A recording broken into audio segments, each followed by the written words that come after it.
안녕하세요. 치우입니다. 오늘은 부동산 투자자 개개인에게 맞는 투자법은 뭐가 있는가에 대한, 또 자신에게 가장 잘 어울릴 만한 부동산 투자는 어떻게 찾아낼 수 있는가, 그 방법에 대해서 한번 이야기를 해볼게요. 대부분 열의 9은 부동산 투자 입문에 들어오기까지 다 각각의 사연이 있어요. 어떤 사람은 돈을 벌고 싶다라든지, 어떤 사람들은 노후를 안락하게 보내고 싶다라든지, 여러 가지 사연이 있어서 부동산 투자에 뛰어드는데, 물론 대부분 장밋빛 인생을 꿈꾸죠. 그런데 장밋빛 인생을 꿈꾼다고 해서 모든 사람이 다 장밋빛 인생을 꿈꾸는 것이 아니기 때문에, 어떤 방법으로 투자하고 또 자신에게 어떤 방식이 더 어울리고 더 수익이 극대화될 수 있는가, 그런 부분에 대해서는 자기 자신을 좀 잘 들여다봐야 될 필요성이 있어요. 남들이 이렇게 하니까 나도 이렇게 해야지, 그것도 어느 정도 알고 난 이후에 가능한 이야기지, 자신이 잘 알지 못한다라고 하는 그런 상태에서 누군가 저쪽을 찍어줬기 때문에 나는 저쪽 방향으로 간다, 이렇게 할 필요는 없어요. 우선은 부동산 투자를 하신다고 뛰어드시면 다 성공만 하려고 하지 마십시오. 그것보다는 일단은 경험을 많이 얻어야 됩니다. 경험을 많이 얻는데 이것도 어떻게 보면 좀 제한적이죠. 그렇기 때문에 될 수 있으면 경험을 사야 할 필요성이 있어요. 어디 가서 강의를 듣다라든지, 아니면 누군가를 따라다니면서 투자법에 대해서 실제로 자신이 보고 듣고 느끼는 거, 이런 것들이 굉장히 중요하죠. 제가 지금 생각해봐도 경험이 거의 9할이었던 것 같아요. 그만큼 경험이 굉장히 중요해요. 그런데 부동산 투자에서 경험은 곧바로 돈하고 직결되기 때문에, 나는 경험을 쌓으려고 했기 때문에 저쪽에서 손실을 봐도 돼, 이렇게 생각하는 투자자는 하나도 없어요. 그래서 경험을 쌓아야 되는데, 단순히 경험을 산다, 경험을 얻는다, 이런 것보다는 자신이 저 사람을 좀 따르고 싶다, 저런 투자법을 한번 배워보고 싶다라고 하는 롤모델이나, 아니면 냉정하게 쓴소리를 해줄 수 있는 조언자를 찾기를 바랍니다. 일단은 그런 게 제일 크죠. 부동산 시장에 좀 오래 있다 보면 돈을 만지는 곳이다 보니까 사기꾼도 많고 협박을 하는 협박꾼도 많고 별의별 사람이 다 있어요. 그런 사람들을 내가 일일이 다 찾아다니면서 협박은 이렇게 하는 것이다, 사기는 이렇게 치는 것이다, 이렇게 할 수가 없어요. 그렇기 때문에 처음부터 롤모델을 정해놓고, 아니면 나에게 쓴소리를 가감없이 해줄 수 있는 조언자를 찾는다라고 하면, 어떻게 보면 절반 이상은 여기에서 끝났다라고 볼 수가 있죠. 조언자도 찾고 나의 롤모델도 찾았다라면 작게 시작하십시오. 한 방에 몇 억씩 투자를 하려고 하는 사람도 드물겠지만, 망하고 싶어서 망하는 사람이 어디가 있겠습니까? 일단은 작게 시작하고 작은 이익에서 경험을 쌓으려고 많이 노력을 하십시오. 처음에 목표로 했을 때는 500만 원이 목표였다면 때로는 50만 원으로도 만족할 필요성이 있는 것이고요. 상황이 좋게 풀려서 500만 원에서 1000만 원으로 늘러가는 것은 그렇게 어려운 일이 또 아닐 수도 있거든요. 그래서 일단은 작게 시작하십시오.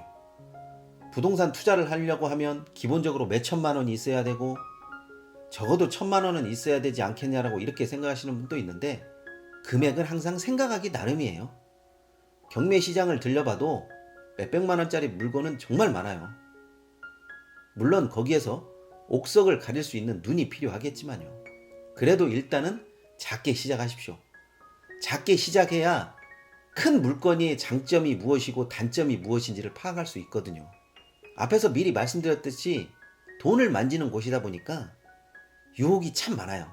조금만 더 크게 쓰면 얼마의 수익이 얻을 수 있다, 그것보다는 이쪽으로 가게 되면 더 큰 수익을 얻을 수 있다, 정말 유혹이 많아요. 유혹이 많다라고 하는 것과 확인하는 것과는 조금 별개의 문제예요. 저것이 유혹인지 유혹이 아닌지, 이런 것들은 직접 부딪혀가면서 확인해 볼 필요성이 있거든요. 물론 다 눈으로 확인할 수 없다라고 하면 조언자를 대동하고 혹은 롤모델로 대동해서 자신에게 맞는 투자법을 찾을 필요성이 있어요.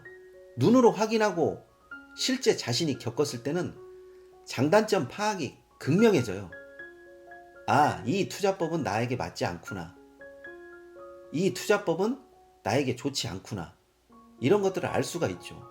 예전에 낡은 빌라를 수리해서 조금 높은 가격을 받는 그런 투자법이 굉장히 유행했어요.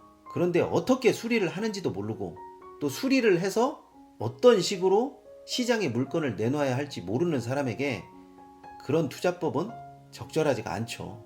집수리에 경험이 있다라든지 아니면 이런 방향으로 집을 고쳤을 때 어떤 사람들이 관심을 보일 수 있겠다라든지 그런 것들을 아는 사람이라면 모르겠지만 이런 쪽에 전혀 신경을 안 썼던 사람이 어느 날 갑자기 그런 쪽에 눈이 팍 트여지는 그런 일은 없습니다.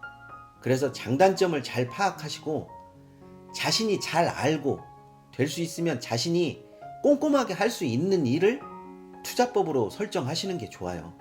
자신은 누구보다도 전원주택에 대해서 잘 아는데 남들이 아파트가 돈이 된다고 해가지고 굳이 아파트로 가야 될 이유가 없거든요. 그래서 자신이 잘 알고 자신이 장단점을 다 파악할 수 있고 또 어느 정도 경험을 쌓으면 더 나아질 수 있는 그런 부동산 투자법이 훨씬 더 좋죠. 제가 아시는 분 중에 굉장히 늦은 나이이신 분이 있어요. 근데 그분은 절대로 늦다고 생각을 안 하시더라고요. 그런데 보통 한 6개월? 1년? 이쯤 되신 분들이 굉장히 조급해 하셔요. 그냥 조급만 하시더라고요. 조급하다 보니까 실수가 많고 또 실수를 많이 하려다 보니까 또 실수를 하고 그런 악순환이 펼쳐지는 분들도 있더라고요. 그래서 늦다고 생각하지 마시고 하나씩 하나씩 차근차근 그렇게 단계를 밟아가면서 경험을 쌓는 것을 우선순위로 삼으셨으면 좋겠습니다. 가끔 종잣돈이라고 해서 큰 돈을 모아서 한 번에 물건을 사는 것을 권하시더라고요. 그런데 한 번에 큰 물건은 뒤바꿔서 얘기하면 누군가에게 그렇게 큰 물건을 한 번에 넘겨야 한다는 것을 의미하기 때문에 이익이 클 수는 있지만 많은 사람들이 그 물건에 달라들기는 굉장히 힘들죠. 그래서 자신만의 투자법을 찾는다든지 아니면 초보자라고 생각되시면 작은 물건을 빠르게 회전시키고 될 수 있으면 이익을 나눠서 경험을 많이 쌓기를 권합니다.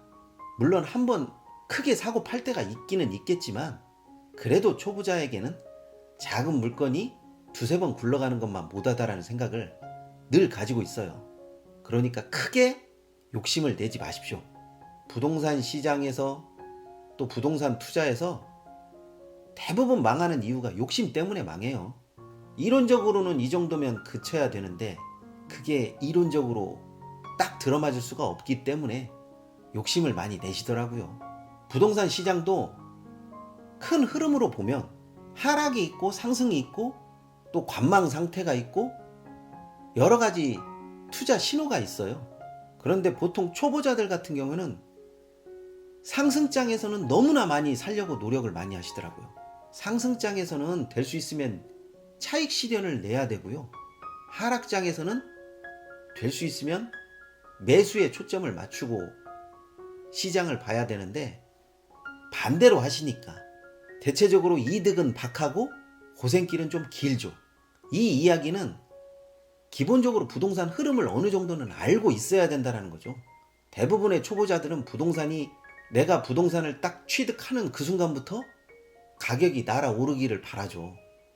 그런데 그런 일은 거의 이루어지지 않아요. 자신이 아무것도 하지 않으면서 가격이 오른다? 그런 일 거의 없어요. 적어도 마음고생이라도 해야 되고 매일 가격을 쳐다보면서 무언가 조사라도 해야 되고 해야 할 일이 참 많아요.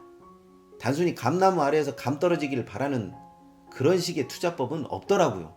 뭔가라도 해야 되고 또 무엇이라도 생각을 해야 되기 때문에 단순히 부동산 투자가 좋은 물건 사서 좋은 값에 판다라고 이렇게 생각하시기보다는 좋은 물건을 좋은 가격에 얻어오는 것도 힘들고 그 물건을 이윤을 남기고 파는 것도 정말 힘든 일 중에 하나예요. 그래서 너무나 초보자들이 장밋빛 인생을 가지고 물건을 바라보지 않았으면 하고요. 또 자신에게 맞는 물건과 종목, 투자법 여러 가지가 있겠지만 그 중에서 한두 가지에 집중하고 또 깊게 파고들면 모르긴 몰라도 부동산 투자에서는 손실을 볼 확률이 굉장히 적어질 수 있다라고 봐요. 이제까지 길게 투자하시는 분들 치고 손실을 크게 봤다는 사람은 거의 없었던 것 같아요. 그래서 부동산 투자에서 길게 살아남는다라는 것은 곧바로 길게 수익을 얻을 수 있다라는 이야기이기 때문에 저는 부동산 초보자들이 만약에 온다라고 하면 좀 더 오래 롱런하는 투자자가 되기를 항상 권합니다. 이 원칙이 모든 사람에게 다 해당되지는 않지만 그래도 이 정도의 원칙을 가지고 자신만의 투자법을 찾는다라고 하면 손실을 적어도 최소한은 할 수 있을 거라고 저는 생각합니다. 물론 수익은 극대화시켜야겠죠. 좋아요와 구독하기는 꼭 좀 눌러주시고요. 궁금한 사항이 있으시면 언제든지 댓글 달아주십시오. 성심껏 답변해 놓도록 하겠습니다. 오늘은 여기까지 하겠습니다.